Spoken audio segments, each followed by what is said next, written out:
a trip up to Evansville to the Valley Sportsbook, which I had never been to a sportsbook. How was it? Believe it or not, it was great. It's a great time. But while we were up there, before USC was playing and before UTSA and them had kicked off, we were listening to just kind of random documentary type stuff on YouTube that we both enjoy.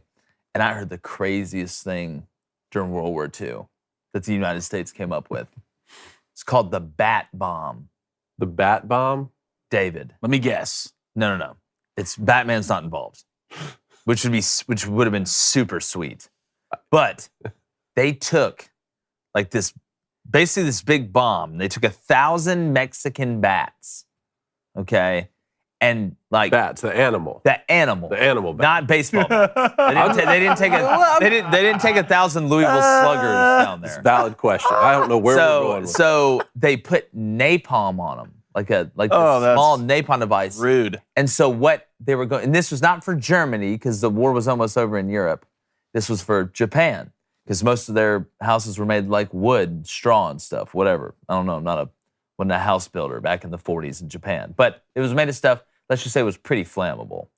So they were gonna just drop it in these cities, and these bats, they nest in like weird areas, like hard areas to get to in like houses and factories and things like that. And then the napalm would explode. And so there'd just be fires all over the city. So they're testing it out, and it's working really well. Well, one of the tests, something happened where the bats they like took off too early. Like the bomb casing fell off and the bats came out too early, and they went like all over the testing ground where they weren't supposed to. One went and hid into where all the gas tanks were. One went and it just blew everything up. Yep. And they were like, yes. They're like, we are going to use this. And then right before they're going to use it, the A-bomb got finished. That was the backup bomb? That was the backup bomb? We had the A-bomb and the bat bomb. Yeah, see, you got too cute. But just run the QB sneak. No, well, don't even get me started on that. Like, they were trying to Garrett Riley this thing. But just think of it. It's a genius idea.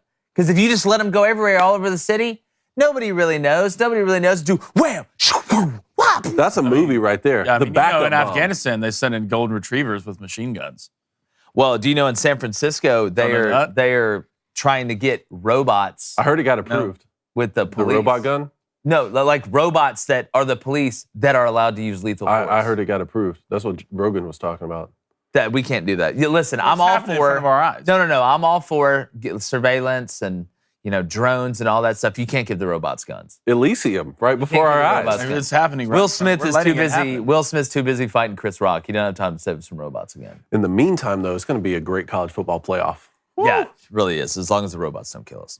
The college football playoffs are set. 49ers quarterback Jimmy Garoppolo is going to miss the rest of the year with a broken foot. And we'll break down the best and worst from the entire football weekend in our universe. I'm Jake Crane, and this is Crane & Company.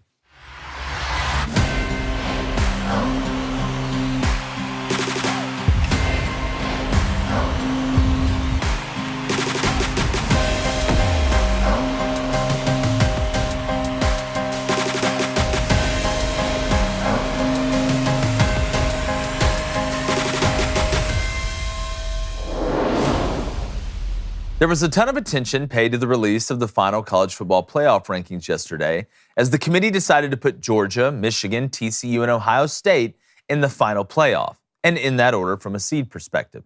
Now, after all the talk on whether Bama, Tennessee, or Clemson should have made it, when you look at the very loose criteria the committee says they used with a mix of the eye test, I believe they got it right when it comes down to those final four. Now, if you're a fan of a team that got in or got left out, you're going to side with your team and whatever logic follows, and that's expected and understandable. But if you want to get a true analysis, you have to take a sociopathic look at it. You can't catch feelings or fall in love with brands. We also have to be able to separate the teams that are deserving compared to those who may be favored by Vegas on a neutral field.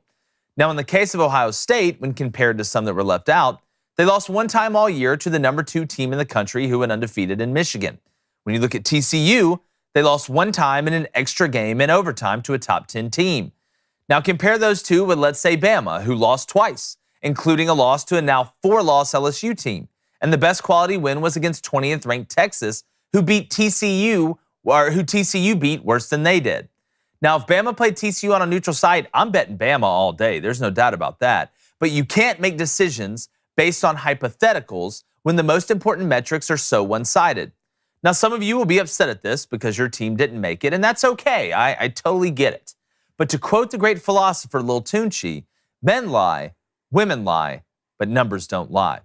I'm going to go and bring in my co-host. But David lies. But David's a liar. Especially David Michigan. Oh, David Liar. Michigan, yeah. David Cohn, former Michigan quarterback, Heisman candidate, soon to be father of two, can't believe it. And then my brother, apparently, former Western State, Colorado wide receiver, Blaine Crane, also known as Flaming Dragon on Friday and Peppermint Alice on Thursday, but we're not going to talk about pay that. extra for that. Yeah, we're not going to talk about that. Guys, Final Four playoff. Do you agree? They got it right, I think. I think so too. Got it right. I think so I was a little surprised. I feel Not like that they have a history of getting it wrong. That's not well, the point. I feel like the bed was pretty much already made for them. You know, I know there's going to be some controversy with a little bit with Alabama, and then you can talk about Tennessee, and maybe you can throw Clemson in there. But at the end of the day, I think they got the seeding right too. I think TCU playing that extra game as opposed to Ohio State not, them being able to keep the 3 seed, I thought that was right. I'm glad that they didn't, which again, we all know what this is about. It comes down to ratings and things like that. But it was so obvious. And it would have been so obvious if they put Ohio State in that 3 seed and TCU in that 4 seed that they wanted that Ohio State-Michigan matchup. But I think they got it right, Blaine. I don't know if they did. I'm pretty sure Auburn should have been in that top 4. Let's be honest. I think we deserved it. Now, there's a fan. There's a true fan. That's really going to help the case of talking about Alabama. I'm really glad to see this the way the committee did it. Because, look, Alabama, you had a great year. Your schedule was tough. But 2 losses, and your best win was Texas. I don't think you deserve to get in the playoffs. I really don't. How crazy is it that Blake Sims won a national championship and Bryce Young's not going to win one? Hell, Jay Coker won one too. I mean, yeah, A.J. McCarron won one, and of course, A.J. played in the NFL. When I look at the metrics and you look at what really matters, the only argument I think that Alabama has is that we would beat TCU on a neutral field. But I don't think you can look at a certain hypothetical and just go off of that. You have to look at, all right, head-to-head. We don't have a head-to-head for that. We do have a common opponent in Texas, and they both played them on the road. And you look at the difference there. You look at the losses. 2 losses to 1 loss has to be looked at. It has to be a big deal. That is one of the biggest metrics in my eyes, is how many games you lost. It's just the truth. So there'll be people that are upset. There'll be people that are happy. But I do think they got it right. Now, does that mean that Michigan may beat TCU by 20 points? Maybe. Who knows? But I don't think it's a foregone conclusion that happened. Me neither. I think the Georgia-Ohio State game has a chance to be tight. I think it has a chance to be tight. Now, I did see a future that if Georgia played Michigan, Georgia would be a touchdown favorite. Touchdown favorite. Sounds about right. I go back to this point. Throughout the history of college football, the goal was, to win your conference, okay? And then that created a problem where you'd have one team say, well, we're the national champion. Say, we're the AP national championship. And another team said, well, we're the coach's national champion, right? And you had these split national champions some seasons throughout history. That created the BCS system where, you know what, we're going to take those top 2 teams and let them actually play in a national championship game. And that worked in a lot of cases. In some cases, it didn't work. Like a 2004 Auburn team who goes unbeaten in the SEC, doesn't get a chance to play for the national title when SC and Oklahoma play for it. So that created a college football playoff system with 4 spots. That has solved the problem with the BCS system. In this year, we would have a number 1 Georgia versus a number 2 Michigan, both unbeaten, the only 2 undefeated teams, and it would be crystal clear. The fact that we even get a couple extra games where TCU has an opportunity or OSU has an opportunity to go in there and play in the college football playoff, I think is great. Now, this is the penultimate year of this, right? Next year is the last year of the 14 playoff. We're going to move to 12. I think it can actually be good for college football. You've won me over on some of your points with the 12-team playoff. Yes! But I believe that, it's good. We're getting double the games that we would have with just going ahead and saying Georgia and Michigan playing the national title. Yeah, I mean, it's like watching one of those old Billy Mays commercials. He's like, Georgia may play Michigan, but wait, there's more. If you call now, TCU and Ohio State will get in here. You're getting a little extra. But people ask me, they ask me sometimes, like, Jake, do conference championships games matter? And my answer is always, every team is in a different situation. You can't generalize this. For example, TCU's undefeated going into the Big 12 championship game. LSU, before they lost to Texas A&M, if they had 2 losses going into the SEC championship and they won, they would have been in. So the game that TCU is playing in the conference championship and the game that LSU is playing in has totally different implications for what happens. That's why you can't just make blanket statement, it either matters or it doesn't. That's not how it works. This isn't a binary choice. This isn't good versus evil or dark versus light. Every situation is different, and you have to approach it like that if they win or if they lose based on the circumstances that they have. And when you talk about the expanded playoff and people say, oh, well, it should just be Georgia and Michigan because that's what meritocracy really is. I thought meritocracy is playing it on the field. Like meritocracy is, it gets determined by in a football sense, of playing it on the field. Okay, so we have 12 teams. How is that not meritocracy? It is actually played on the field. If you look at the definition of a meritocracy, it is basically abilities given because they're earned. Like, you earn the win on the field. If you're going to say maybe the opportunity, I guess, for one of those teams to lose, affects meritocracy, I argue against that when it comes to the expansion of the playoffs. So when it comes to conference championship games and when it comes to these situations in general, if you really want to get a true look at it, look, fans short for fanatical, okay? You're not going to convince some people. You're just not. People are going to be pissed off, going to be upset, or they're going to be really, really happy. But if you really want to get a true analysis of it, you look at it from a total non-feeling standpoint. Because if you caught feelings in Major League Baseball, we'd all be Gold Glovers. Okay, but you can't catch feelings. You have to look at the true metrics. But if you want to catch some good bets and the place to get the best lines, you need to download the DraftKings Sportsbook app now. Use our code BOOSTER. It's super easy. It's BOOSTER. If you place a $5 bet right now on any NFL team to win, including tonight, and you get $150 in free bets if they do. That's only at DraftKings Sportsbook. Use our code BOOSTER. Minimum age and eligibility restrictions apply. Make sure you see the show notes for details. I got a same-game parlay, which is one of my favorite things to do, especially for NFL games, especially on like Mondays and Thursdays. Got a same-game parlay with the Bucs tonight. I got Godwin, anytime scorer. Taysom Hill, anytime scorer. This is separate than show bet. Bucs money line and the under at 50.5. I got those odds at like plus over 1,000 odds. Let's go. So we're going to see. I love the same game parlays. That's why I love DraftKings Sportsbook. Make sure you check these guys out. Easy and fast payouts, player prop options. It's just a big player prop guy. Smorgasbord. You've been hitting a lot of player props. Big player prop guy. Yeah. I'm not as.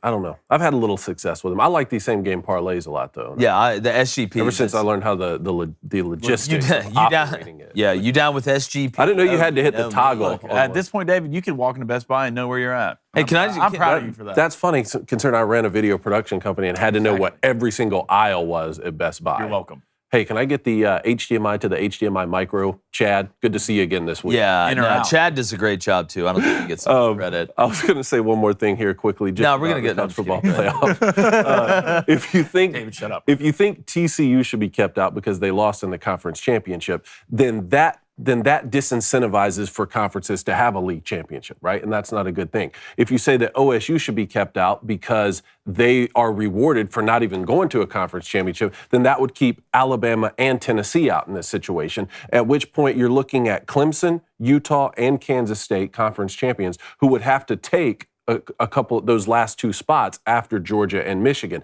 And I don't think, I'm really glad that Clemson, Utah, and Kansas State are coming in at 7, 8, and 9 in the rankings. Because if you win a Power 5 conference championship, you have to be ranked inside the top 10. That's my idea of it. But I don't think those teams, Utah with 3 losses, Kansas State with 3 losses, Clemson with 2 losses, deserve to be in the college football playoff. Yeah. That's why I think they got this right. I just wish they'd come up with something to fix that. Just put numbers next to the criteria. Go ahead. All right, Booster Club. What's up, everybody? I hope you had a good weekend. Let's go to Jacob Lovelace with a $10 donation. Appreciate it, brother. Mr. West. Mr. West. He says, shout out to my Horned Frogs. Don't know what the heck they were doing on 3rd and 4th down. Nobody does.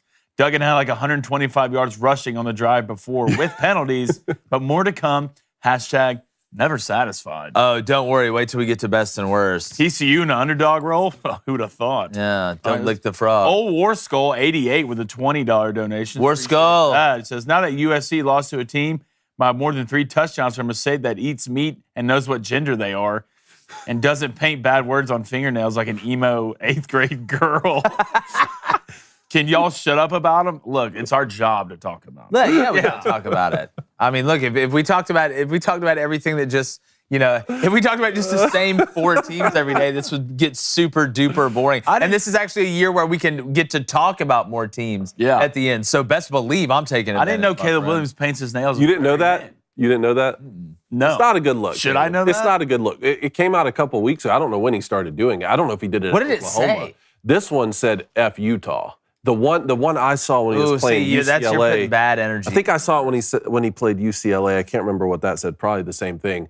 First of all, that comment in there is funny. Hilarious. That's a funny comment. Also, before that, though, their only loss was to that Utah team by 1 on the road. It's not like they had gotten blown out by them before. See, this is why we need point still taken. This is why we need bullying in the locker room. The good old days. Yeah. Let's be honest. The good form of bullying. Yeah. The productive form. Not the vindictive. No. Oh no, love. not Carrie. I'm dumping paint on you in front of the whole My best school. friend was fat. I bullied him, and now he's skinny and a lawyer. So I take all responsibility for it. What does I bullied him mean? I called him fat a lot, but with love. So it was verbal. Yeah, I didn't physically assault. Blaine said now he's skinny and a lawyer. So, I mean, What else? it worked. And you are All right, still another friends? donation here from Yes. Mr. Lovelace, $10. Jacob coming in hot. Says also, thank you, Jake. Oh, God. Yes. Thank you, Jake, for compliments all year for TCU. David, did we not give TCU compliments all Shower me. year? No, you guys I didn't mean, compliment him geez. once. FT, thanks for completing. Thanks for Saturday. Go Michigan, Dave. Hey. David, Michigan's a house divided until we play. Much respect. And don't know how I can beat a superhero. It's gonna be tough. You got to find his kryptonite, which is candy corns. Which is No, candy corn it's and replacement cone right here to my right. Yeah. Let's go to Dakota Blackburn. Might want to get that checked out. Hashtag Ask Crandon Company. Do you guys think that Oklahoma versus FSU is a good matchup for the Cheez-It Bowl? I feel like FSU earned a better opponent. I would agree. And I mean, Jordan Travis is gonna run for 200 yards. You think Oklahoma can't catch some of the guys in the Big 12? Jordan Travis is gonna be like a reindeer running around that place. They're not gonna be able to put their hands on him. I will say this. I was looking at this yesterday. I think it's a little bit wild that Cheez-It has its own bowl. It's the Cheez-It Bowl. But then Cheez-It is also sponsoring this year's Citrus Bowl. So it's the Cheez-It Citrus Bowl. Cheez-It Takeover? It's No. the Cheez-It No. Citrus Bowl and the Cheez-It Bowl. You, wanna- got to pick one or the other, unless you sponsor our People are gonna show, in start which showing up case at your you house. can do whatever you want. You want to know how I know Cheez-It's rich? Because they're just like sponsoring every bowl game. I told Darby Lou this, who works in They sponsored my activation drive for to work bowl this games. morning. I told her they have the Cheez-It Bowl and the Cheez-It Citrus Bowl. She goes, man, that costs a lot of money. Yeah, it's like, well, guess what? What a great invention, Cheez-Its. Some guy was like, Dan, they were in some boardroom. They're like, guys, we need to come up with just a good snack that can make a lot of money. Snacks are hot right now. It's like, why don't we just get a little square piece of whatever fried chip cheese that is? I went to the Citrus Bowl and it was. And now there's so many Capital 20 to One. 29-year-olds playing Capital One was a playing sponsor. Elden Ring down in their mom's basement. She's just bringing them Cheez-Its and pizza rolls. Elden Ring? Yeah. Isn't that what it's called? Is that a video game? Elder Ring or Elden yeah. Ring? Yeah, you're right. First of all, don't bring pizza rolls into this. Let's be honest. No, you know what I mean. You know what I mean. You can calm down about Elden that. Ring, great video game. Actually going to win video game of the year. Let's go to Garrett Frank. Hashtag Ask Crandon Company. Oh, but first, Steve, What? Action Figure Frenzy. Everybody needs to know. I know we brought it up on yesterday's show that David did say Ohio State on Morning. Yes, it's So done. that whole thing. That's a- done. It's done. That's a whole Done different now. thing. No. That's a whole David. different you situation said over there. the words. Also, We need to get that clipped out. Yeah, we'll get that We clipped need to out. get it No. clipped out. We need to play it on the show. I want to hear Ryan, it. can we get that on the soundboard? Yes. no, Ryan doesn't. Ryan doesn't have anything Yes. to do with Get that on Morning the Wire. No, soundboard. and also, Bring the soundboard. it's a sign of me calling them Ohio is a sign of respect. They everywhere I go, Don't- everywhere I don't go, see it. OHIO, OHIO. They never say anything about a state on there, and then in the fight song it says Ohio. I'm being respectful because I respect them as a top tier brand in the Big Ten. So were you being disrespectful on Morning Wire? Were you Yes, talking about Ohio State? accidentally. That one time, Accidentally, accidentally. okay. You can try and do any of these Yeah, mental you can try and- gymnastics you want to. At the end of the day, you said it. And like Jonah Hill said on Superbad, people don't Hey, and they got in the playoff, baby. We're gonna see. Let's go. Go to Texas Ed. Hashtag Ask Crandon Company. Who will be the best QB to hop in that transfer portal? It's not DJU. The best quarterback to hop in or that has already been in? I still think future hop in. I mean, that's something no one look, else does. Yeah, Will Drake may stay at North Carolina. Who knows? I still think Brennan Armstrong in the portal right now. You've always been a big fan of Brennan. Dude, get him an offensive line.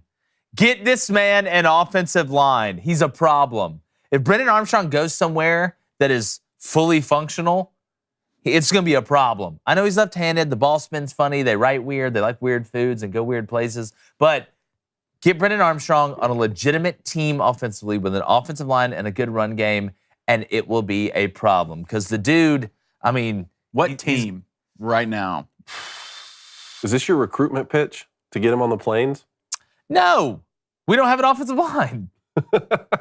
I would say if I'm looking right now, obviously with what Cade's going to do in Clemson, I think, and it's still in the ACC, even though that doesn't matter in the transfer portal.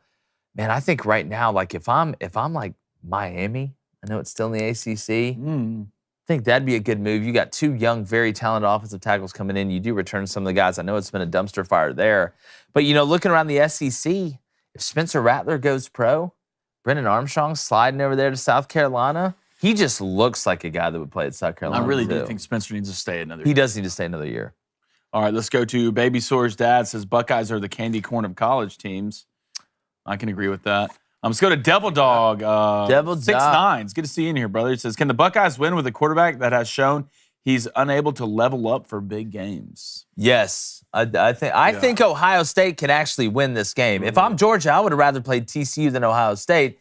And again, every game's different, and Georgia's shown you situationally they can win games in different ways. They've shown you balance. They've won games defensively. They won games offensively. They use special teams in areas, whether it's coverage, forcing fumbles or block punts or things like that. But when I look at Ohio State's wide receiver core, and I look at them having time to get healthy with Henderson and Williams in the backfield.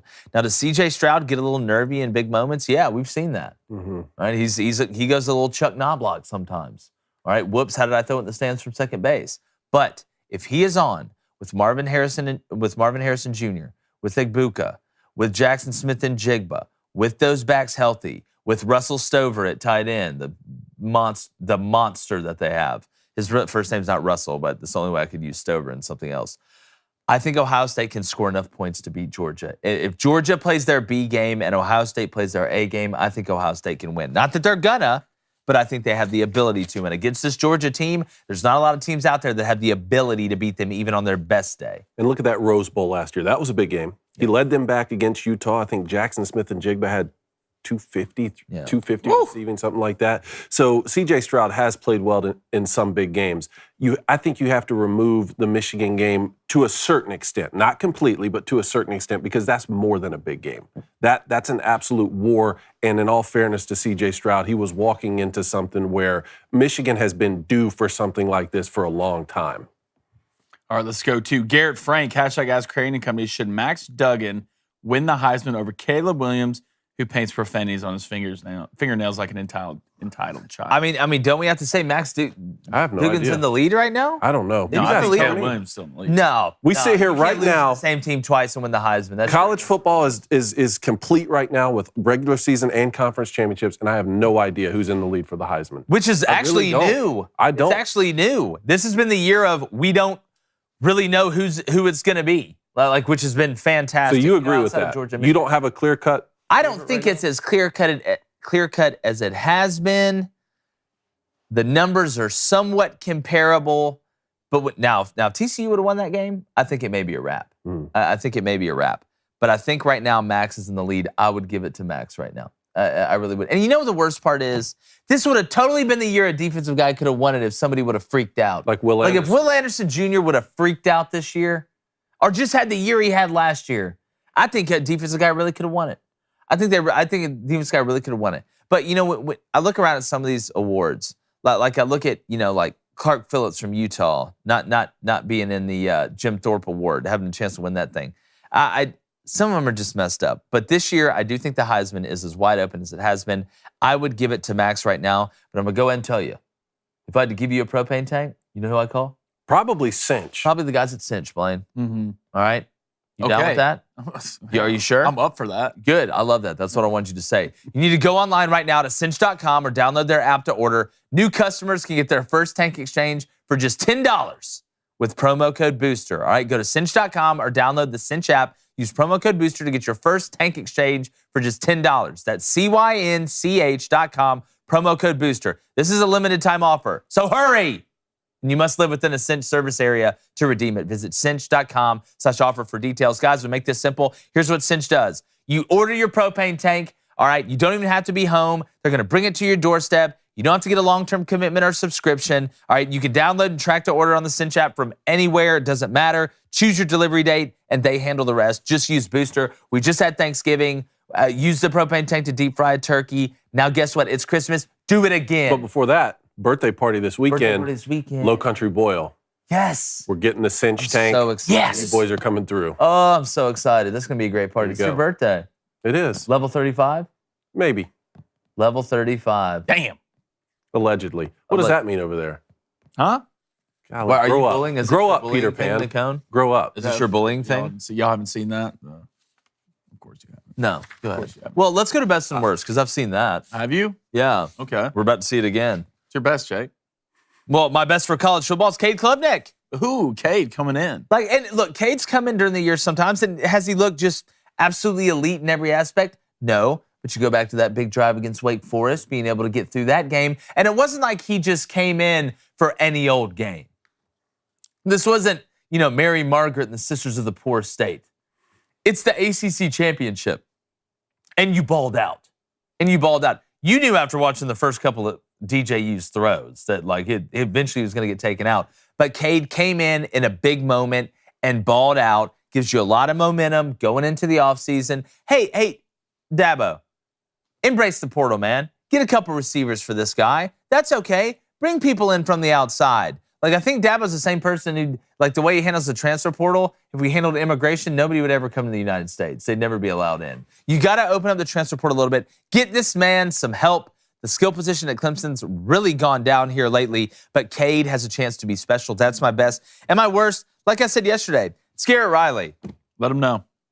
Third down, Max Duggan, probably going to be the Heisman winner. Had literally run you back into the game, had run you into overtime. And it's 3rd and goal from inside the 1, and you turn around and hand it off. Then on 4th and goal from inside the 1, you turn around and hand it off. Stop getting cute, man. It's cute quarterback state. If I'm Max Duggan, no, timeout. Timeout from the game, Waterboy style. I need to go talk to the head coach. I'm not even going to the OC. I'm going to the head coach. And oh boy's panicking over here. He's Jodie Foster.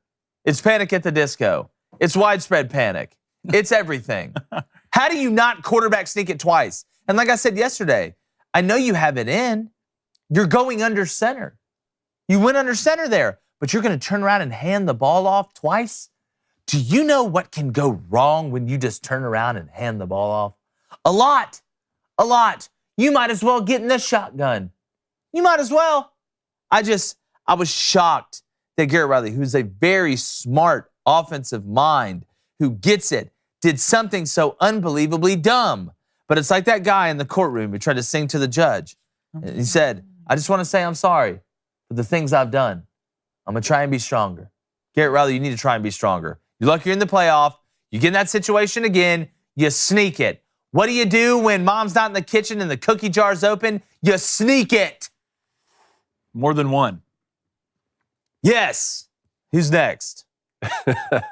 I'll go. My best from college football this weekend has to be Kansas State. It has to be Kansas State. Look, all eyes on TCU in the conference, possibility of getting in the college football playoff. And what do? You avenge your 10-point loss from earlier in the season when you played them on the road. First outright Big 12 conference championship for Kansas State since 2003. You've won 10 games. You're going to go play in the Sugar Bowl. Just a fantastic performance. And look, I had them finishing nearly next to last in the Big 12 this year, just because we saw Oklahoma State last year and Baylor. I thought Baylor would continue to climb. Texas may be reemerging. Oklahoma, what Kansas State has done this year is truly phenomenal, and you got to give your hats off to them. The backup quarterback. Was Jordan? Yeah. Yeah. Well, I mean, Will had been playing for a while, but he was the Yeah. backup. Even though I think if Adrian Martinez plays that game, TCU wins. I do want to say 2003 Kansas State. Wasn't Jordy Nelson on that team? Yes. Was he? Wasn't No. it Jordy Nelson and Josh Freeman? I don't know about John. Josh Freeman, that monster quarterback. Oh, yeah. He could throw it 1,000 yards. Yeah, I think him and Jordy Nelson were on that team. I can't remember if Sproles was on that team. They went 11-4. They lost in the Fiesta Bowl. It was At least it was a party. Bill Snyder's year. But yeah, Bill Snyder I was mean, only 112. Yeah. You know, I mean, you look at Kirby Smart got his second SEC championship. Dabo has a lot of ACC championships. Michigan, Jim Harbaugh now back-to-back. Utah back-to-back. But Kansas State rising up after back-to-back 4 Gotta and give 5. shout out to Willie And Fitz. they're going to play in a New Year's Six bowl They are. Already Tulane. starting to hear those Harbaugh NFL rumors. already. Yeah. Who's surprised? But if you're already hearing them, do they ever go away? I don't know. No. I They think just it's don't go At away. this point, as a Michigan fan, you want to hear it because that means you're doing something. That's exactly right. My best, this one kind of a little bit off, but it's DJU. I don't know if you saw, but Wait, what? after the game, the post-game interview, in a time to where transfer portal, a lot of kids these days are about what? They're about themselves. My decision, where I want to go, NIL this, NIL that. But for about 2 solid minutes, he sat there and just praised Cade Klubnik, the way he played, the way he carried himself, called him the MVP of the game after getting benched after the first or second drive. So to me, as a fan and even as a coach, you're in that perspective. It tells you a lot about Dabo Sweeney and tells you a lot about DJU and just how much love he has for his teammates in a time where you really don't see that a lot. So I enjoyed listening to that. And my worst was, I was kind of going back and forth on this, but I'm going to go Boise State. Me watching that game, I got worse watching that game from an offensive perspective.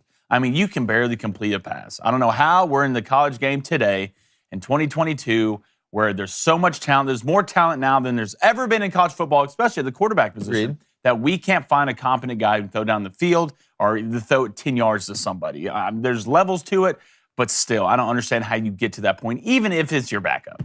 So that's my best and worst for college. I didn't get to my worst. It was North Carolina, though. My worst, North Carolina. Yeah. Oh, yeah. Cliff. 3 weeks ago, you had one loss to Notre Dame, who Clemson also lost to, and Syracuse lost to.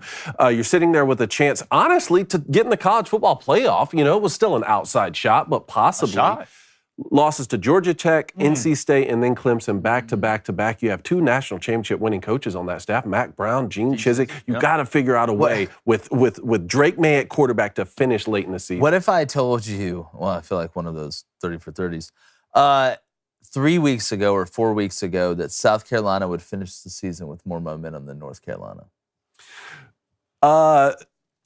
Would I have been surprised? I did not expect South Carolina to beat Tennessee or Clemson. So, yes, that is surprising. Do you remember how bad they looked against Florida? Yes. South Carolina did? I was not surprised that North Carolina lost to NC State and Clemson back-to-back. We knew that those were going to be the 2 toughest defenses they faced. Add that with the Georgia Tech loss and the way that they lost. I mean, really, like I said yesterday, they did better on third down in this game. They had more yardage. They had fewer penalties, but they still got blown out. Yeah. Because you have more turnovers. Yeah. All right, my best in the NFL is Joe Burrow. He's beaten Mahomes the first 3 times, which has to get you an infinity stone or something. I don't know. I'm trying to think who has beaten Patrick Mahomes 3 times in a row. And you look at that offense. I mean, Joe Mixon was out yesterday. Okay, he didn't even play. Jamar Chase back healthy. He was making it rain on the Kansas Chiefs DBs. That offense, man, I don't know how you stop it. If the offensive line could just keep it steady, this team may be going back to the Super Bowl. There you go. T. Higgins. Come on board, Crane. I tell you what, the more I watch T. Higgins, Redwood. good Lord, what do you do with that tree? It moves like that new Troll movie on Netflix. But my worst, the Broncos. Thank you, though. I went 7-0 in my bets yesterday. Oh, I needed that Ravens money. Because I needed it badly. I had 3 different bets that had the Ravens money line. I was over there just holding on to my animals. How'd you feel when Lamar went out? I puked twice. Oh, no. Yeah. Only twice? Good for you. Yeah, I know. Not going to make that joke. Denver to be, I don't know how they're going to win. I don't know how I don't know. I don't know. And, you look at Cortland Sutton. I know he's been beat up. I mean, you still have Jerry Jeudy. You've got the guys. I mean, if I'm the defense, I'm like, man, we gave up 10 points, 1 touchdown really late. Russell Wilson it's just gone. Like his effectiveness is just gone. And that team, you can just see, just anytime the first thing starts going wrong, the Broncos just, that little voice in your head, right? It's the angel on the shoulder, devil on the shoulder. The devil's like, we're going to lose again. We're going to blow it again. We're the worst. We're terrible. I hate this. Sierra's back with Future. All type of stuff. But I just, again, the Broncos, it's awful. Is Nathaniel Hackett going to get fired? When's the last time we saw a quarterback of Russell Wilson's caliber fall off a cliff like this? When it's not due to injury, I can't remember. I can't either. I really can't remember a time. I can't either. And I think it speaks a lot to the Seattle? To Seattle. Yeah. To what Pete Carroll's built at Seattle, to be honest. Guys, we all know what he has to do is he's not doing enough high knees.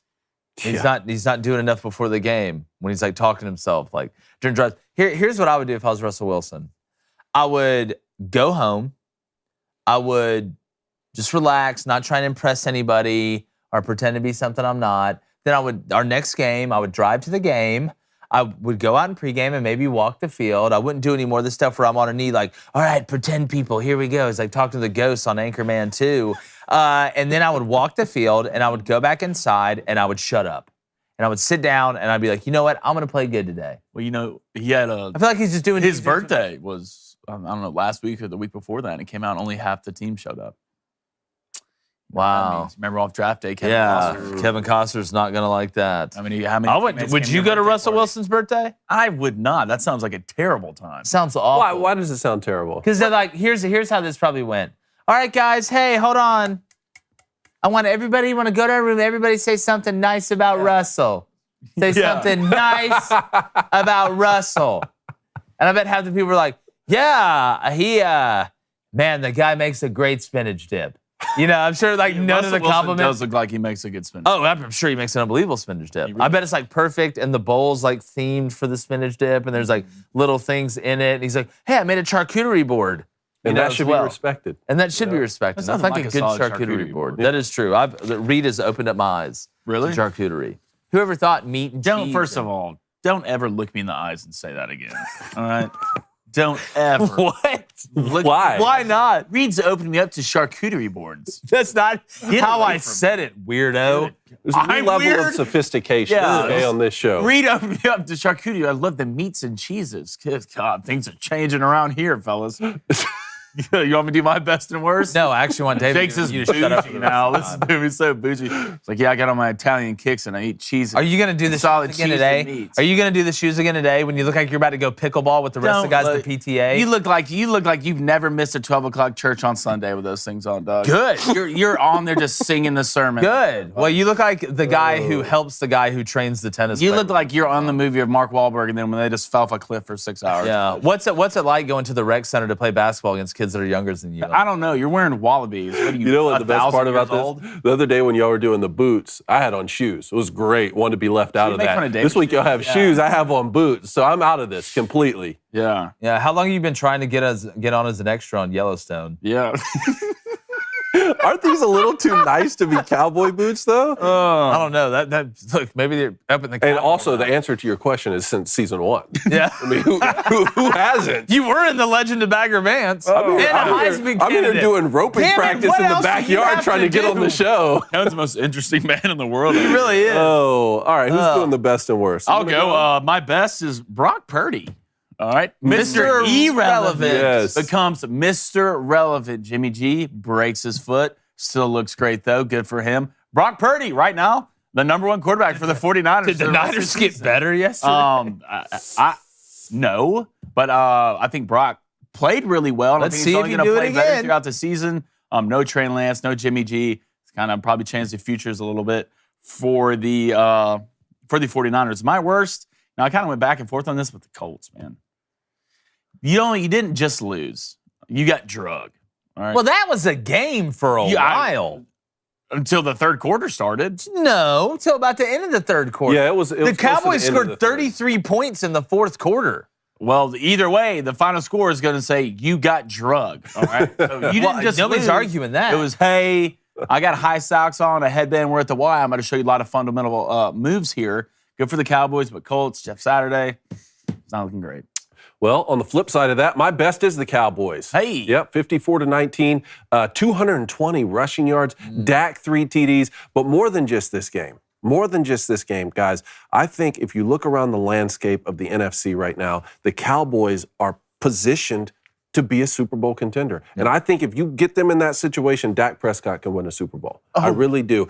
Think about this right now. The AFC right now we know is stacked. All the teams in the AFC, Chiefs, Bills, Bengals, you can go down the list, okay? You're looking around, Tom Brady may not make the playoffs this year.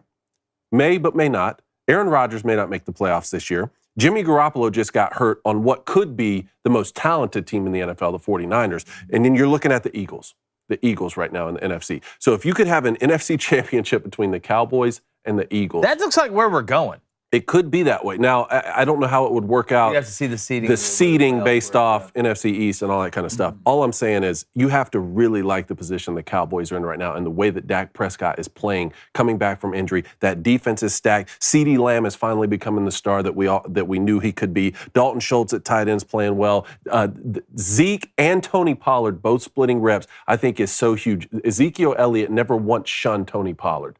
Never once shunned him from coming in, never tried to take away reps. I think he realized Tony Pollard playing well in this backfield is better for me. It's way better for me. Because I can be 100% half the time rather than 50% all of the time. Tony Pollard may buy Zeke an extra 2 years in the league. That's such like a I'm not even joking. Like he may buy him an extra 2 years. There you go. What do you think about Dak Prescott, Jake?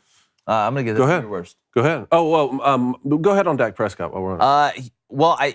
To me, the relationship with CeeDee Lamb has been the biggest jump because if you watch, not that they didn't complete passes, but the chemistry wasn't really there like it is now, and that's such a home run threat. But getting Michael Gallup back and playing well and having that extra weapon, taking the pressure off of CeeDee Lamb, and then adding Dalton Schultz, a security blanket, especially on third and medium, that gives him an out, and Tony Pollard, who can catch the ball out of the backfield, that's deadly in the screen game. The Cowboys are so balanced, and everybody's role is so defined that I think it makes it so much easier on Dak.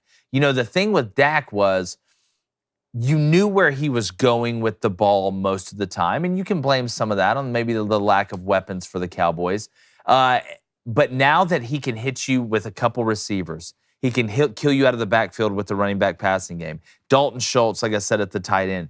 There's not a weak spot in the skill positions. The Cowboys' offensive line's been playing well, and they're balanced offensively. They're able to run the ball. All of those things, I think, has made the decision-making easier for Dak. I think people are getting more open. There's more separation for Dak. He's not having to make elite throws on the reg to be able to complete passes. Now, I've got to see Dak do it in the playoffs.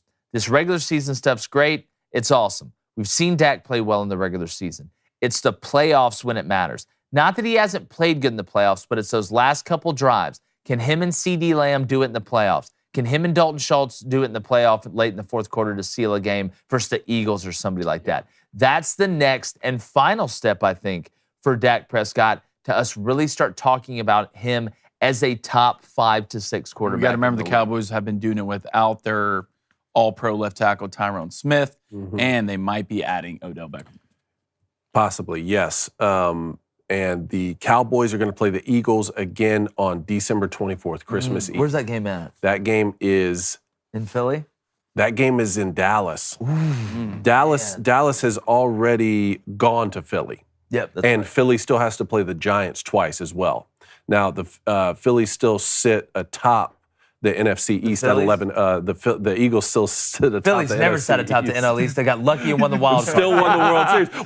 But that's my point. That's my point here. One of these teams is going to have to come from the wild card spot. And right now, Dallas 9-3, but they're going to get another shot at the Eagles, and the Eagles are going to have to play the Giants twice. All right. And speaking about the Giants, that's my worst. Any sport that can end in a tie. Yeah. 2020 tie with the Commanders. I'm going to get into this more later in the week, but I can't get down with it. Ties belong at Joseph A. Bank. Joseph A. Bank. That's where they belong. College kids. Are you going to get into it on a Wednesday? Or? Maybe. Ooh. Maybe. Oh. College kids can play 6 overtimes, and y'all can't figure out the winner of the football game. We only get 17 of these. Oh, it's not like you play football all year. Preach to me, Dave. Preach to me. All right. I love it. All right, you want to go to the Bush Club? Yeah, real quick before we go over there, guys. I get asked all the time, by people that are starting podcasts or have shows. They're like, hey, I have merch. I'm trying to grow my business. I'm trying to find a way to make it organized because, like me, when I started out just doing the J-Boy Show, I had no idea about any of this stuff. But our friends over at Shopify can help you turn your goat of a product into the greatest of all time sale. All right, it's the all-in-one commerce platform for starting, running, and growing your business. Sign up for a free trial. Go do this literally right after the show if you have time and you're not driving at shopify.com/Crane. All lowercase. That's CRAIN, not like the bird. That's shopify.com/Crane to start selling online today. Shopify.com/Crane. They have 24/7 report, free on-demand business courses. They're in your corner every step of the way, every minute. New sellers around the world score their first sale with Shopify. And if you hear this noise, that means you made a sale, which means you're paid, which means aren't you glad that you listened to this ad? It's the perfect sound. It really is. Perfect sound. When you hear that, you know you're making money. Yeah, I literally, every time I hit a bet, that noise goes off in my ear. Gotcha. I literally hear the cha-ching. All right, Blaine, what's the Booster Club saying? Booster Club, let's go to Seth Crawford. All right, $5 donation. Appreciate that, Seth. Says, there a college football prop bet on Jalen Carter picking up QBs like toddlers? I said this pre-show. Jalen Carter is now paying child support for Jaden Daniels. No, for sure. Like in the Constitution, if you do what Jalen Carter did, you have to now pay child support. Can you imagine being the offensive lineman next to him and looking at a defensive lineman during the middle of a play, Holding him up with your one arm. quarterback up with one arm and the number one, but the other one's like, guys, we're gonna lose. Like if I'm an NFL scout and there was any, I He's the number one pick. I like it. There was like, guys, listen, we can look at 40 times. We can look at grades. We can talk to his cafeteria teacher. I'm just gonna play this clip and everybody's gonna shut up. All right, he's a human being, apparently. That was wild to see. And I think people didn't really realize it until after the game. That's when I really started seeing it on social media that he did that. It was like when you got two kids and you got one of them right here in your shoulder and the other one's running around and you're trying to catch them, but you're going to be going full dad mode. Going full dad mode, doing a full. That's what he did. That's what he full did. dad mode. Yeah, that's for sure. Did y'all see what he did to the right tackle on the goal line? It haunts my dreams. Yeah, you couldn't block that dude on social media. Is he opting out? Is he going to just focus on the NFL? No, Maybe opt out for the postseason. Well, you would hope so. If you're going to have to run into him if you're Michigan, but if I'm Ohio State and I'm watching that, yeah, let's run away from him. Run away. Check. Can. I love it. Let's go to Steve. Action Figure Frenzy, $5 donation. Steve. Back at it. Cone. You'll say Michigan State. Hell, Cone, you'll even say Penn State. Why not Ohio State? The OHIO argument is hot dog water. Hot dog water. He already said it, though. Hot dog water. That's what they say to me. OHIO. That's what they say. Hatred runs deep. It does. All right, let's go to Dakota Blackburn here. Hashtag Ask Crane and Company. How about Troy taking Coastal Carolina behind the woodshed with that absolute beatdown win for the Sun Belt and the great job Summerall did? I don't know, but someone on the show said Troy was going to beat him pretty bad. Oh, wait, that was me. Was that your pick? I had Troy moneyline in parlay that I hit Saturday. I'll say this, Coastal, you got a lot going on right now, okay? Jamie, and this takes nothing away from Troy. It was an absolute murder. I watched the whole game from the jump. Coastal Carolina walked around the corner. Troy jumped out with a baseball bat, kneecapped him, and then tried to crawl back into the bar. It didn't work. Jamie Chadwell's going to Liberty. You had heard, things about Jamie before that. He may be leaving. You see what happens, guys, when players know. Okay, players have a feel. You look what happened at Liberty against New Mexico State. You look what happened against Coastal Carolina there at Troy. That takes nothing away from how Troy played, but I do want to say I think it did have an effect. But John Summerall, look at the state of Alabama, guys.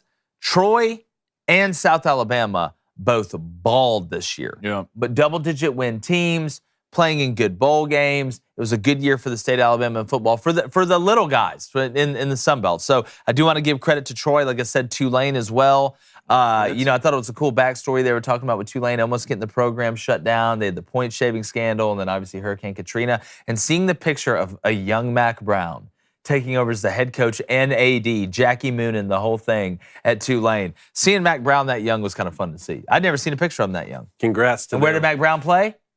Mac Brown played at... Right down the street at Vanderbilt. Did he really? He did. Played at running back. Vanderbilt. Played running back. Wow. Yep. Do you think the Sun Belt will emerge as the most dominant Group of Five conference? With the American losing what they're losing, I don't think that's a crazy thing to say. I think the Sun Belt has done such a good job of adding teams. You look at James Madison, what they were able to do year one, going all the way back to South Alabama and Coastal Carolina. Then you add Marshall and Southern Miss. I mean, this is turning into a really, really, really good, talented, and deep conference. Old Dominion is a place where you can win. I look at the Sun Belt, and the future is super bright. Some of these teams are going to get poached. They're going to get poached eventually, but they've done such a nice job of elevating teams that not only were from FCS, but didn't have programs as well. So, I mean, App State being in there, it's just Just think about Appalachian State beating Texas A&M this year, and Georgia Southern beating Nebraska. And South Alabama, Marshall beating Notre Dame. Unbelievable. Sun Belt's going to cause a lot of headaches for a lot of teams early in the year in college football. Sun Belt, Fun Belt, baby. Yep. All right, a couple things here. Heather, Mama, a little under the weather, but I'm here, y'all. It's still going to be a great day. Hope you feel better. Club. Feel better, Heather, and go ahead and get that badge changed to me. No. Let's go to... What does she have right now? Jake. Let's go and get Heather, that Mama, changed keep to it. me. You know what's up. Caleb Shee, 2232, tell us your best dad joke. Y'all got any good dad jokes? Yeah. What did your father? Oh, what did I heard one last week. What was it? I got one. A wife. She was sweeping up with the broom, and she said the broom gave me splinters, and the dad said, next time take the car. Nice. I got one. A witch joke. Before Witch of the Week this week, you know? That is good. What are the two things you can't eat for breakfast? Don't say it, Blaine. Can I say it? No. It's my favorite thing to say. What are the two things you can't eat for breakfast? Lunch and dinner. How you doing? Yes. You can't tell dad jokes to a dad. My wife told me to get more in touch with my feminine side. So I crashed the car and ignored her for the rest of the day. Whoa. Nice. Whoa. That's a good one. Let's go to Devil Dog 99999. Thoughts on Deshaun Watson's return at Cleveland? Really went balls out, fellas. As I said Friday on the show, he's going to be rusty. You can practice, and you can practice. It's so impossible to simulate exactly the speed of the game, the feeling of the game, the way it works out.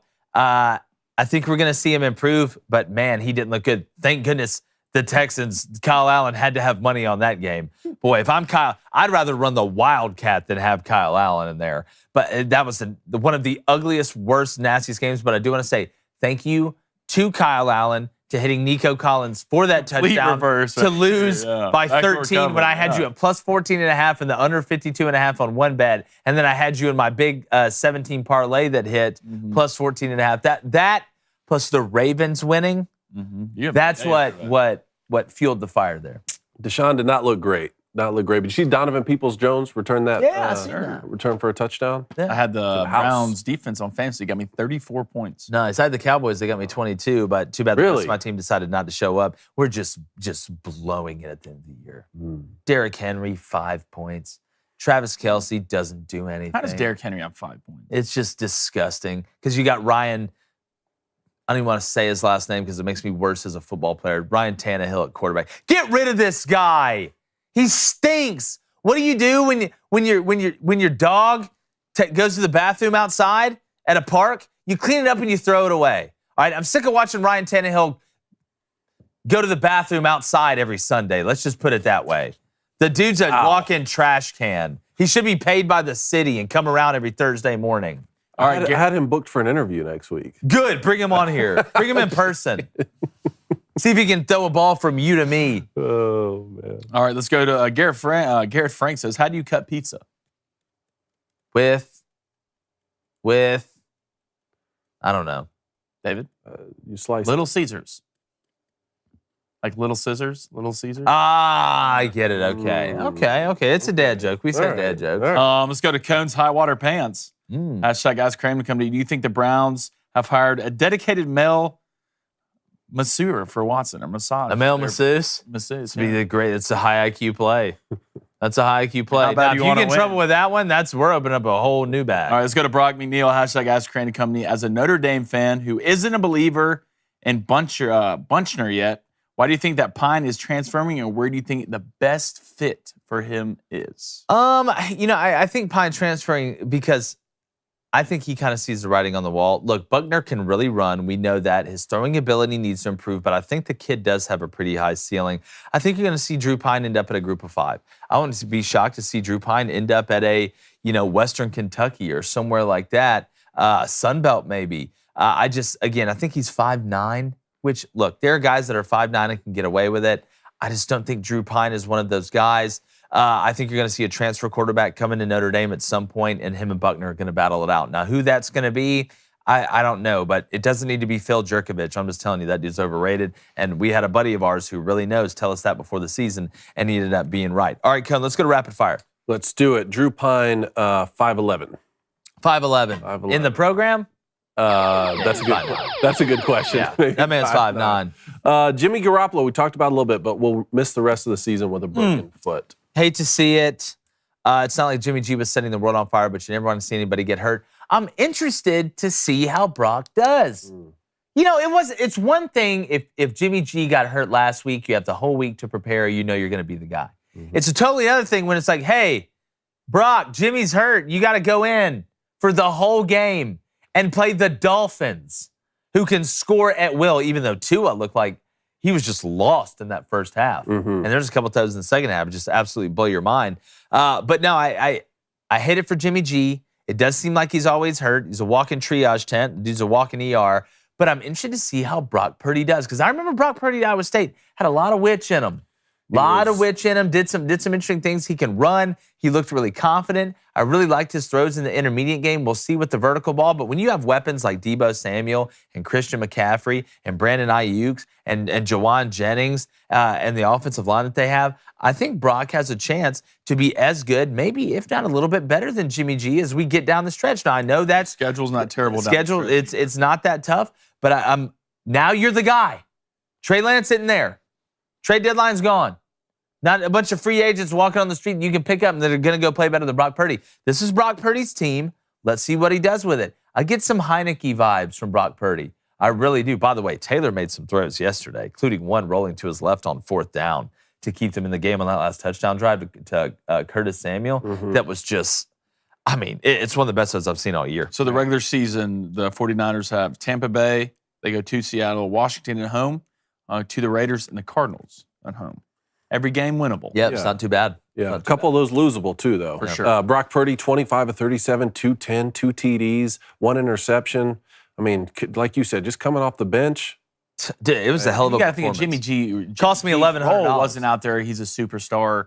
Go put up 300 passing yards every game. He stays in what? Stays in the offense. Let the playmaker make plays. You have receivers. You have the best receivers when it comes to yards after catch. So just get the ball in these guys' hands and let them go. And I think Brock Purdy can do that. Yeah. Next one, Deion Sanders. We talked about it a little bit. Going to be the head coach at Colorado. In his first address to the team, he came in and said, I'm bringing my own luggage with me. It's Louis Vuitton. My son's going to play quarterback, and y'all should hop in the transfer portal. Look, here's where I'm at with this. The argument was for the players, the coaches can go wherever they want, and that's fine. The coaches can get paid for their name, image, and likeness, and we can't.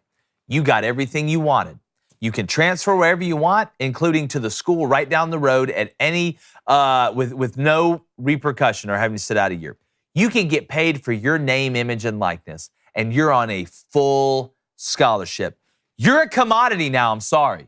It is what it is. You wanted to be in the business world, and I understand it. I get it. I'm glad. Now, there's some things with the transfer portal I want to tweak, but you can't have your cake and eat it too. You can't say, I want to make this money, and I want to be treated like the coaches, because guess what happens to coaches? They get fired. So if you're not good enough at your position, okay, and the coach doesn't want to play you or says, it may be best if you need to go to the transfer portal because I don't think you're ever going to play here, that's you getting fired. Now there's no more woe is me. The players are at such a disadvantage. This and that for the players. And I was a player's coach. Always was. It comes down to the players. But you can't say on one hand, we want to be treated like the coaches, and then when you get treated like the coaches, you get upset that you got fired. Like, it just is what it is. Well, I hate that for college football. I'm not saying it's a lot the of these greatest kids thing aren't ever. getting any money from NIL. Colorado, again, though, it's the opportunity there. You control it. There's a lot of kids that are getting money that don't even play or aren't even that good. Robbie Ashford just signed a $110,000 NIL deal. So do you think that Deion Sanders should be able to come in and just get rid of any players that he wants? Yes. Colorado team? Yes. Really? So these kids have made a 4-year commitment to this school, and the new coach coming in can just say, you don't play here anymore. Wait. I don't know if that's what Dion was saying. No, well, but based off his comment, I'm just asking, wait. So what about when when Nick Saban used to and a lot of coaches process kids at Alabama right when he got in there? It's called trimming the fat. It happens everywhere. Look, Rich Rodriguez came in. He didn't want me to play quarterback at Michigan. He ran a completely different system. But he never came in and said anything as classless as this to us. Well, I think, well, look, I think what he said was if you want to get in the transfer portal, then hop in there. Because if you're not in, you're all the way out. He didn't go in there and say, guess what? You're not playing. Oh, you're trash. I've watched you get in the transfer portal. But what I'm saying is if a coach wants to go in there, now that players can get paid, okay, and now that you can transfer, because again, back in the day, if you had to transfer, you had to sit out. If you wanted to go from Colorado to Cal, you had to sit out. Because as a coach now, how do you build a culture when players can just leave with no repercussions at any point in time? It's even. It is as even as I've ever seen it in college football when it comes down to what the coach's abilities are to be able to do and what the players' abilities are and able to do. Now it's turned on the other foot of, well, coach can get fired if y'all don't play good. You don't play good, you can get fired. Like the 4-year commitment thing, you're on a full scholarship. You can get NIL. You can leave and go wherever you want, down, up, sideways, or left. The whole that's the part that's sad to me with college football is that makes it much more of a business. We all know it's a business, but it makes it a lot like the NFL. Because what is the transfer portal and mixed with the NIL? It's free agency, like the NFL. It's one thing to pay for a high school kid. Yeah, that's not a certain thing. That's not a known thing. There's been guys that are 5 stars, number 1 players in the country that didn't do anything. But when you're in the transfer portal, if I've watched Jordan Addison win the Biletnikoff at Pitt, I probably know at USC what I am getting with Jordan Addison. To me, you wanted an even playing field, now you got it. And the good comes with the bad. You can't have your cake and eat it too. And it's a great business lesson for these kids. It's a great life lesson. If you want something and you get it and you're on the even playing field, you got to be ready for the bad part of it too. But I think what Dion was saying, back to Blaine's point, was if you're not all the way in, then you're all the way out. And I am bringing players from Jackson State that are going to come in here and play. I would much rather a coach come up to me and say, look, Jake, we're bringing in an All-American tight end. He's going to start out as number 1 on the depth chart. I want to let you know, not that you can't win it from him, not that we don't want good competition, but I want you to know he is coming in to play. So now you can make a decision based on facts, whether you need to stay or leave, as opposed to coming in there and being like, guess what? We don't know yet. When you're in the coaching staff, I've been in those meetings. When you're in the staff meeting and they're like, hey, you know Derek's going to start at tight end, right? We're just going to tell Will this, so in case Derek gets hurt, he can come in and play, and we won't be screwed at tight end. I would much rather you go about it that way. Yeah. Go ahead. Let's go to Devil Dog 9999. Daily Wire Trade said, who plays QB for the Buckeyes next season? Did they catch a transfer? You're already going, Do you know the backup for the Buckeyes? I don't know, because it's all C.J. Stroud. Look, I'm sure Ohio State's recruited fine. I mean, we got guys like Joe Burrow having to transfer out because you can't play. I'm not worried about Ohio State at quarterback. No, they'll be fine. They'll be fine. Jamie Chadwell, too. Yes. Talk about Jamie Chadwell is going to take the job at Liberty. Yep, so we had Jamie Chadwell, and we talked about this yesterday a little bit. We're just messing around on the phone. You know, is it somewhat of a lateral move? Yes. But Liberty was paying Hugh Freeze $5 million a year. I feel like, and Coastal's in a great spot in the Sun Belt. It's a great place. Do you not feel like Liberty, who's independent, maybe one of these teams that slides into maybe like the American or something like that? Which to me right now, with the teams that are in it, I know they're leaving, the American is a little bit above the Sun Belt. Was a little surprised at that because Jamie has built a lot of equity there. But I think the growth potential at Liberty, even though it's very high at Coastal, I mean, Liberty is one of the very few Group of 5 places that has more growth potential than Coastal Carolina does. But then you look at Tim Beck going, unbelievable quarterback coach going to Coastal Carolina. I thought that was a great hire as well. Nice. And then Alec Golish at USF. I remember him at Iowa State with Matt Campbell. Met Golish a lot. Really happy for him. went to Tennessee and his profile really blew up. Going to implement that system. I think you're going to see a very similar style at UCF, which I think fits USF, I'm sorry, very well. UCF, we know, is going to the Big 12 from the American Conference. So good. I'm very happy for Golish, and I think he's going to do well. Love it. Blaine? Yeah, let's go to Ross Bryan. All right, he says, can we give a shout out to Lake Wales High School in Central Florida for winning the state semis to remain undefeated on the season? Go Highlanders. Let's go Highlanders. Lake Wales. Wales Yeah. High Love to School. see it. My dad's down there right now in Lake Wales. Oh, okay. His best friend Mark lives down there. Nice. Yeah. Let's go. Nice. It's always good to have a friend. Shout out Lake Wales. Let's go to Travis Elrod, hashtag Ask Jake. He says, I've always wondered this definition. How do you define the term players coach? I think a lot of it is it's a lot of different things. So, you have some coaches that aren't great socially, that don't communicate well with the players in a way that's not just authoritarian. They don't really know how to do it. I think being a player's coach is somebody that understands how important that relationship is on and off the field with the player. I think it's, always having the players back when it is warranted in certain situations, giving guys chances to grow, not seeing them just as tools, but seeing them as not as human beings, because coaches do see them as human beings, but understanding that putting a lot into the whole person as just opposed to the athlete gets way more out of the athlete than just treating them just like players. I think as well, it's knowing them. It's knowing what makes them laugh, knowing what makes them cry, knowing what their home situation is,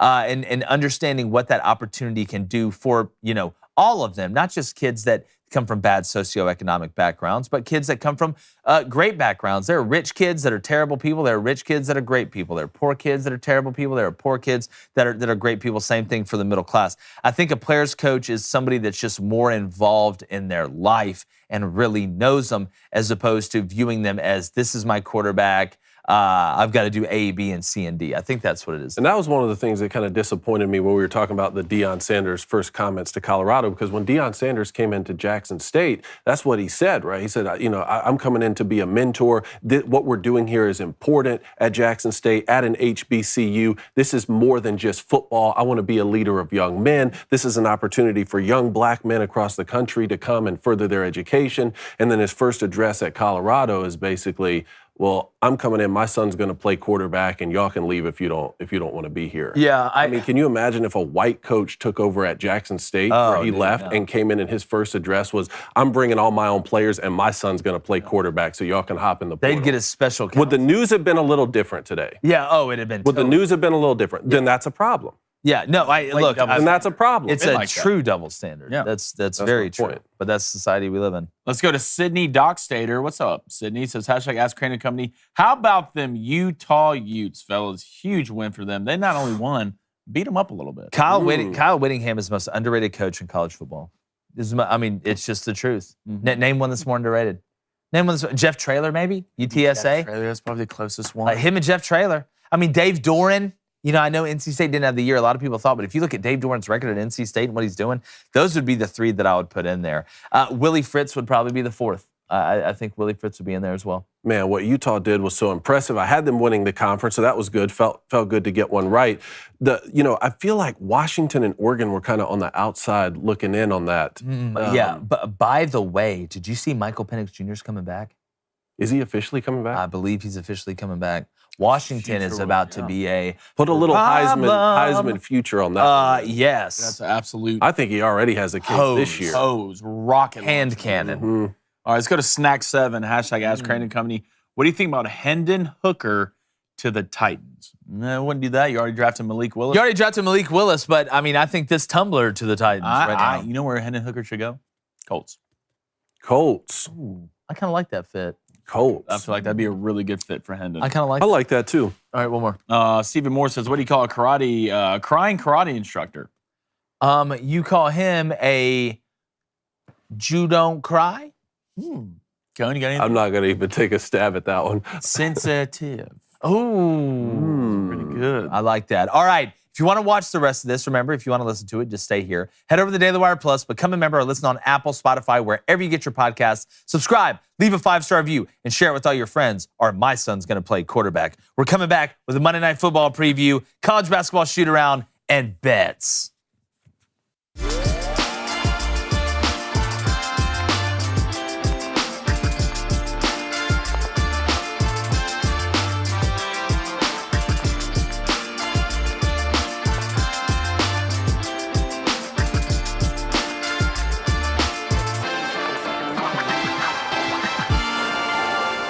All right.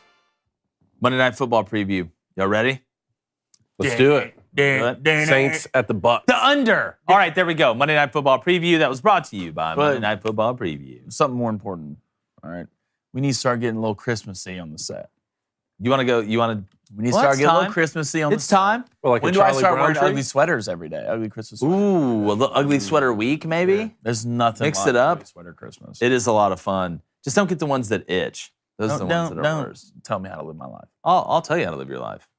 Okay. I'll tell you right now. Maybe a wreath back here. Little wreath. Well, do we get a little mini Christmas tree? I'm down with it. You down with that? Let's do that. I'm down with it. Yeah, I think I'm just trying to convince Let's Reed decorate to it put a Christmas together. tree in every room of the house right now. You too? This is our first Christmas in our new house, so like it's serious. blitzkrieg. Yeah, it's in there. serious. It's everywhere. It's like a Christmas bomb's gonna explode in the house. It's gonna be like, you know how they do it like on HGTV when they like fix up the house and they show it before, then they do the wipe away and it's like something totally different. Yeah. That's what my house You is. remember that show? It's gonna what look was like it the called? North Pole. Move that bus. They build a new house and they move that big bus. The funniest ones are when the people don't like it. They hate They're like, it, yeah. move that bus. And the woman's Makeover like, home edition. Yeah, Extreme makeover? yeah. Actually, Gotcha. Some of them hate it. Oh god. yeah, They pull like- a bus and be like, "What is that?" burn it down. How much is the insurance? Yeah. All right, speaking about burning it down, the Saints are going to attempt to play football tonight. Yep. It's going to be interesting to see. Alvin Kamara, is he healthy, Blaine? Is he playing? Does it matter? No, doesn't matter. Look, Dennis Allen, I think he's living on borrowed time. And the Saints still have a chance. That's the funniest part. That's how bad the NFC South is. Look, the Bucks, we all know what happened against the Browns. Crazy game, really ugly, but they still lead the NFC South. I think Tom Brady and them are pissed off. I like the Bucks tonight. We're going to get to it and get to in the bets. I tell you, a bet you probably need to take that I didn't take, but I saw literally 3 minutes ago. Ryan Suckup over 7.5 total points. I mean, 2 field goals and 2 extra points or 3 field goals. I mean, with the way the Buccaneers play and the way the Saints defense is in the red zone with Dennis Allen, man, that feels like a good bet. But I think you're going to see Mike Evans get going a little bit tonight. I like Godwin. He's out there painting pretty pictures, the artist.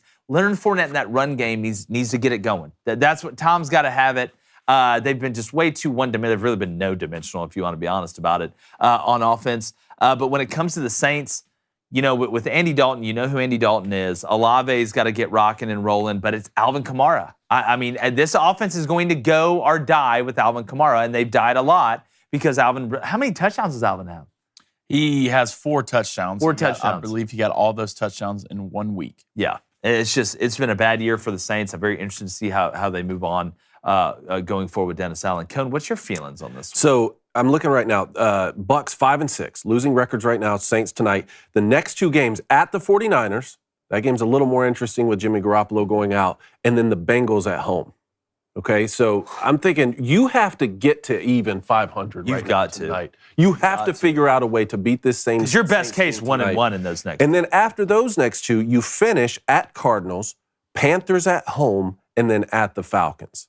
And you're right here in the mix of a playoff hunt, trying to win the division. So, it's going to be interesting how the NFC South shakes out. I believe Leonard Fournette's back for the Buccaneers. He is. He's going to play tonight. I almost took him anytime touchdown. Which is big for him. I don't know if he's going to be a limited snaps. I don't know his snap count in this game. But I like the under in this game for sure. Saints defense extremely good. Secondary extremely good. Both teams really lackluster up front on offense. So, I don't expect a lot of points in this game. I'd be somewhat weary for the 7.5. Just because I don't know how many points. I thought it was 3.5. No, 7.5 for the field goal bet. You were talking. Because both these teams, Tom's somewhat struggled with the Saints. There's going to be fights. Mike Evans, Marshawn Lattimore are going to get into it. That's 100%. If there's a prop bet on DraftKings of Marshawn Lattimore and Mike Evans get into it, Is Lattimore going to play? That's the question. He's had that ab injury. Yeah. Well, hey, he doesn't need to play to be able to fight. Yeah, this That's is true. true. This is true. That's So, very true. I do think the Bucks win this game, though. I think they're just a better team. Andy Dalton, #don't believe in it. All right, we're going to start getting a little college basketball in here more. Love it. Very excited to get Jimmy Dykes on Wednesday. Obviously, we know we're going to keep talking about football and the NFL and the transfer portal and coaching changes. And was thinking maybe at the turn of the year, guys, do we bring back an old J-Boy special, maybe recruiting Wednesdays? I love it. Recruiting Maybe Wednesdays. bring Wilt Fong on here. Throw the portal in there as well. From On3 to come in here and rock and roll. Portal recruiting talk. Yeah, look, we can look each other in the eyes and figure it out. College basketball shoot-around, Cone, what do we got? North Carolina, 4 straight losses. We talked about when they lost to Iowa State. Yeah. Then they lost to Alabama. Then they lost a top 10 matchup against Indiana, and now they've lost to Virginia Tech. Here's where I'm at. Typically, I don't panic early in basketball seasons. I don't get too excited early in basketball seasons because we all know we want to be playing our best, whoever team you root for, towards the end of the year. But 4 losses in a row for a team that returned this amount of players that won a national championship last year, including Caleb Love and Baycott. Leaky Black. Now I wouldn't panic. I wouldn't DEFCON 1 this thing, but I'm starting to get a little bit worried. And Hubert Davis, look, you came in first year and won a natty. In my opinion, even though you return these guys, you're playing with house money this year. But 4 in a row, I don't care if it was all 4 to top 10 teams, and I know Virginia Tech isn't. But North Carolina is just playing disorganized basketball right now. When I watch them play, it's so interesting to watch a team that, like I said, returned so many guys that played together, not just in games, but in huge games and won huge games. These guys sent Coach K out in the raft with 2 L's, including one in the natty. By the way, how crazy could it be to have Duke, North Carolina in the national championship game for basketball last year and possibly Michigan? Well, it was Kansas. Kansas, North Carolina, they beat Duke twice. Final Four. In the Final Four. To have Duke play North Carolina in the Final Four in college basketball and then have Michigan play Ohio State possibly. That would be something. That's wild. Yeah, one thing, though, Kansas did beat North Carolina in the championship. Yes, that's what I meant. That's what I meant. Sorry. I was thinking of North Carolina versus Duke. Yep, that was the Final Four. That was crazy. We were there, front and center. Also, Louisville, 0-8. And Florida State, 1-9. You know, look, I do want to say this about Kansas. Grady Dick is unbelievable. If you haven't watched that kid play, Superstar. Haru, the Great White Ninja, he's got Tyler Hero written all over him. Yeah, I haven't seen him. Cone. Really? It's like Jimmy Chitwood and Tyler Hero got hybrid cloned into one. How old is he? He's a freshman, I believe. Like 12. Yeah, he's like he 12. just turned 12. Yeah. Well, I mean, you got eighth graders winning state titles now in Alabama. So. Yeah, playing quarterback. Yeah. Everybody, when Kenny Payne got this Louisville job, was like, what a hire, unbelievable hire, and I think he's going to be fine. It's hard to go 0-8. It's not like they went 0-8 against unbelievably elite teams. Okay, they've played some decent teams, some good teams, but 0-8 is horrible. And if I'm a Louisville fan right now, I'm looking at, Chris Mack, over there just. Got like on the other side, Maryland's looking really good. Yeah. Maryland. Yeah. Yep. Kevin Willard took, I think, 15-17 last year, lost your 2 best scores. Looking pretty solid. Maryland's always a team to watch out for when it comes to Always. I remember watching Coach Turgeon. They always got some guys running there when he was there. Maryland was a problem as well.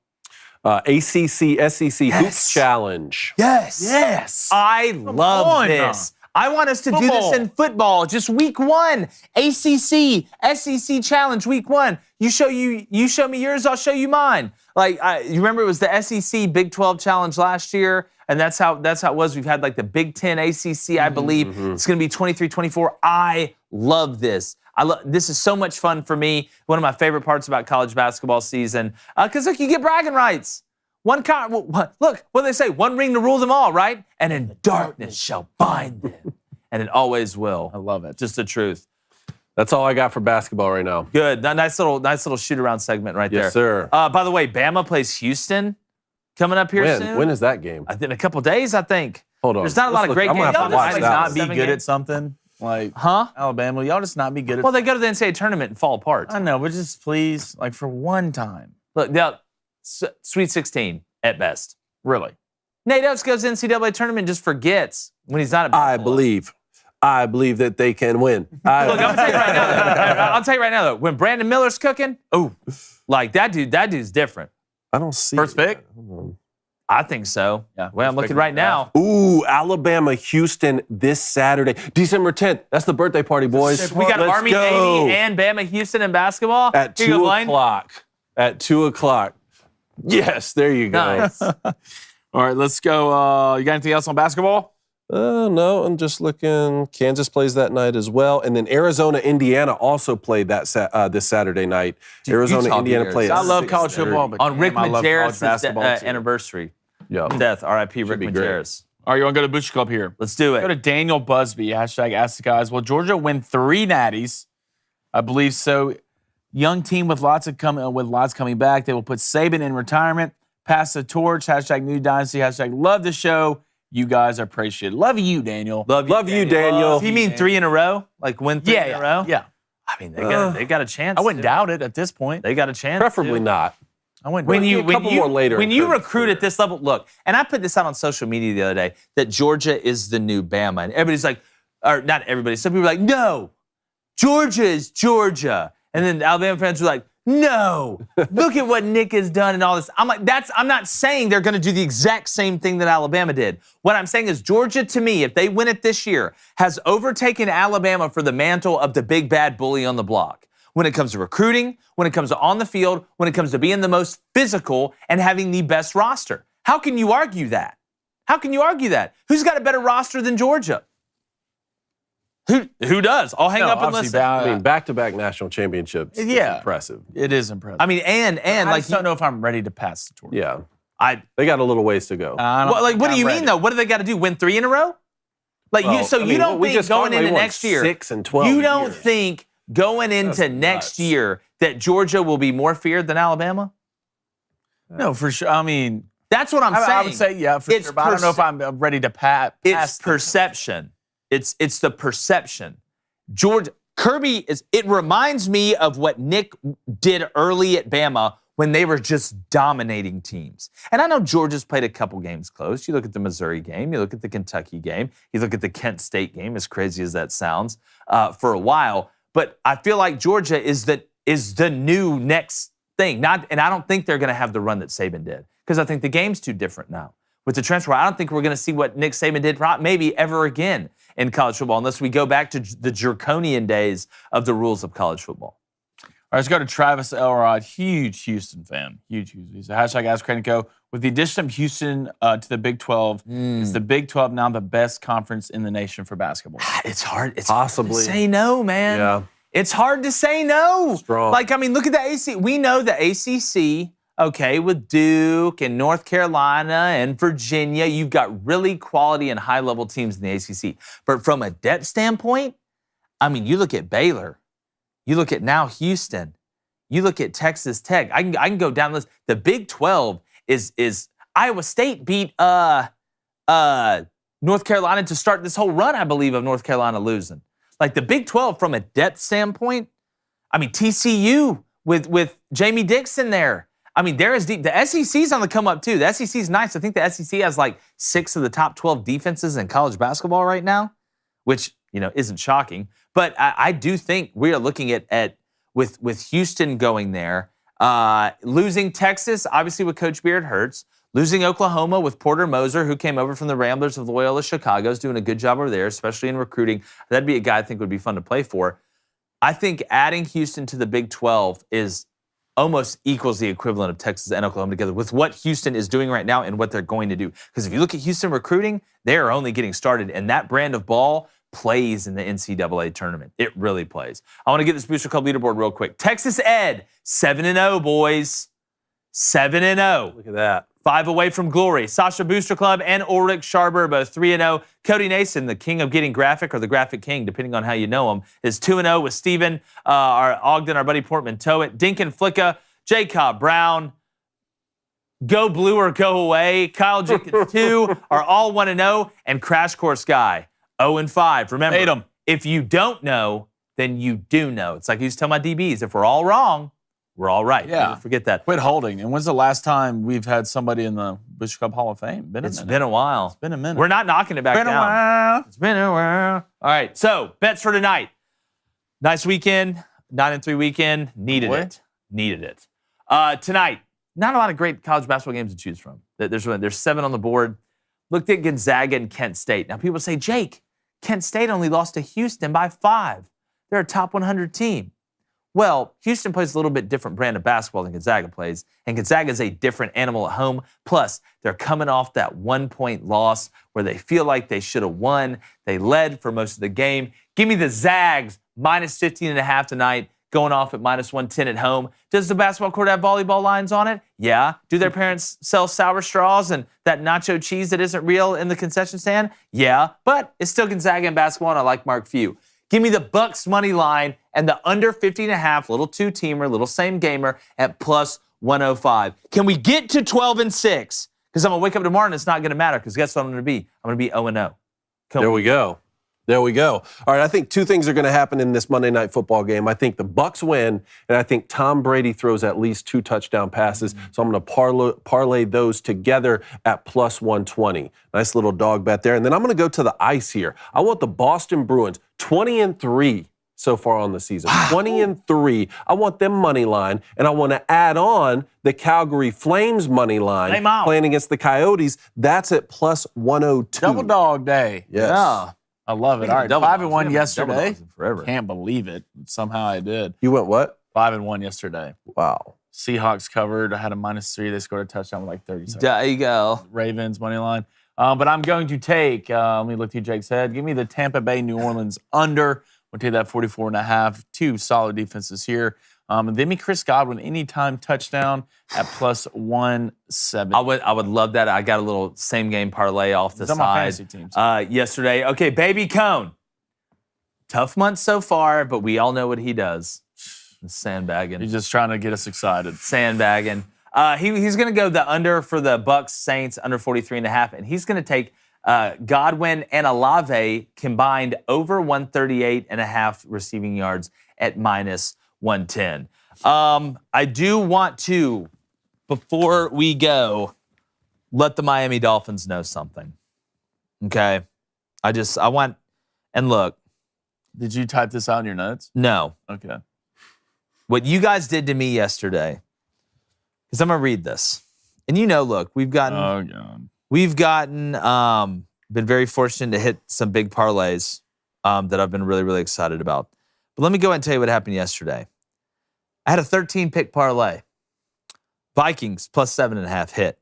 Giants plus 7.5 hit. Ravens Broncos under 53.5 hit. Steelers Falcons under 50.5 hit. Eagles money line hit. Browns Texans under 50.5 hit. Packers Bears over 33.5 hit. Lions money line hit. Seahawks money line hit. Bengals plus 7.5 hit. Chargers Raiders over 41.5 hit. Cowboys minus 9.5 hit. The Dolphins plus 7.5. There's always no, one. I'm gonna tell you what I'm gonna do. Number one, I'm gonna never forgive you. I hope you never win another game. I'm gonna eat so much tuna that is not dolphin safe for the rest of my life. I'm gonna hunt it out. I'm gonna hunt it out. I want it to be dolphin, and I don't even want it to be tuna. I want it to be dolphin. Now, I wish they would have kept Snowflake off Ace Ventura and Dan Marino, and they never would have found him. The animal rights group. You guys cost me $1,300 yesterday because Tua doesn't show up, and you're up 6, and that right tackle couldn't block a short, fat kid who can't see straight. He could block him. Unbelievable. Mike McDaniel, take your Harry Potter-looking self and figure it out. Don't blame him. Cost me $1,300 yesterday, plus 7.5. You brought against Brock Purdy. You brought Snowflake. Yeah, against Brock Purdy, Mr. Irrelevant. Y'all can't just lose by a touchdown. Tua, you'll never win one. You got lucky against Georgia. Devontae Smith was wide open. It was in cover 2. They were stupid to run it. They thought you were running a screen. You got lucky. Man. You brought never forgive you. I hope you never win another game. I hope the Dolphins never win another game. Hope they never win another one. Wow. So that's where I'm at. The next time Tyreek or Jalen Waddle has a big touchdown for your fantasy team. Where do you go I'm back on the Dolphins Where do you train. go to protest the people that are protesting to save the Dolphins? That's where I'm going. That's right. I'm just going to have a picture of Mike McDaniel. Just going to hold it up. Dolphin. All right, let's go to Philip Payne with a $2 donation. Philip, appreciate it, man. Says, I wish sports betting was legal in Georgia. Look, we're reaching out. How is it? How do you have a state that has a lottery and sports betting isn't Doesn't make legal? sense. Somebody look me in the eyes and explain that. Doesn't make sense. It's like making prostitution legal, but saying you can't have sex till you're married. Like what? Here's the lottery, but no, just like don't bet that. on sports. It's just like that. Sister Rick says, guys, I'm rolling 0-4 right now. Still World Cup ride or die this week. We never mentioned the World Cup loss. Oh, the World Cup? Wait, Here's what I'm going to say. After played watching Saturday. that, I told you guys about Zimmerman. I said it after the first game when he choked it against Wales for the time when he got that penalty. Same guy who's watching the game in the back. Thank goodness he plays for Nashville FC. I may be going to a game, and I may have a sign that says Zimmer Woman. I didn't think we played that bad. We can't score. I think we played that We bad. can't Someone like that score. would belong. We got a bunch of Rajon Rondos out there. Yeah, we can dribble good, make a couple good passes.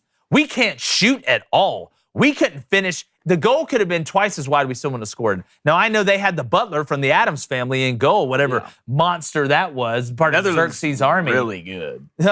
Really. Defensively, they're not very good. We can't score. We don't have anybody that can finish. We have nobody. I would just recruit somebody from Finland, so at least we have somebody that can be finished. You know, here's what we need to do with soccer. Not football, soccer. Offsides needs to be legal. Okay, offsides needs to be No legal. ties. And then no ties, first of all. That already needs to go in every sport. And then this clock stoppage. No, not steroids, man, okay? This clock stoppage situation. I don't need the referee over there hogging all the information in a proprietary nature. I need it to be transparent. What does the clock say on the scoreboard? You've been keeping up with it on your own and it's going to be like plus 5 minutes extra and then you blow the whistle. No, I'm not down with that. When the time on the clock goes, that's when the game's over and that's when the half's over. Also make offsides legal. It's fair for both teams, like in basketball. You want to cherry pick, you lose another man on defense. There you go. There we go. I like it. Maybe we make the game a little more interesting. All right, make sure you like and subscribe. Check us out on all social medias. Got Tim Brando tomorrow. Big Game Boomer tomorrow. Really big show. Make sure you check us out. Let us know in the comments, too. Did the committee get it right? And if not, what would your order have been if the order was wrong? Or what poll you have put in or brought out? Poll, real quick. Who has a better chance of winning all? Ohio State or TCU? I'm going to say they said Ohio State and give me 57%. OSU 58%. Ohio State 63%, TCU 37%. A lot of faith in the Buckeyes. Just keep prices right Big Ten every day. And just like, I'm so done with it. I'm just so done. I feel like I'm just a boxer. Hey, well, at least you get to do the poll. That wins 7 rounds. Enjoy it. All right. Make sure you subscribe. Check us out tomorrow at the same time. Really appreciate you guys. Go subscribe to Daily Wire Plus, too. If you're not, what are you doing? Do it now. And like the chances. Don't bring Snowflake in. Don't bring Snowflake into this, Jay. I wasn't going to, but leave now I Snowflake really out of this. want to. Like the chances of me watching any more of the World Cup, we're going. Gone.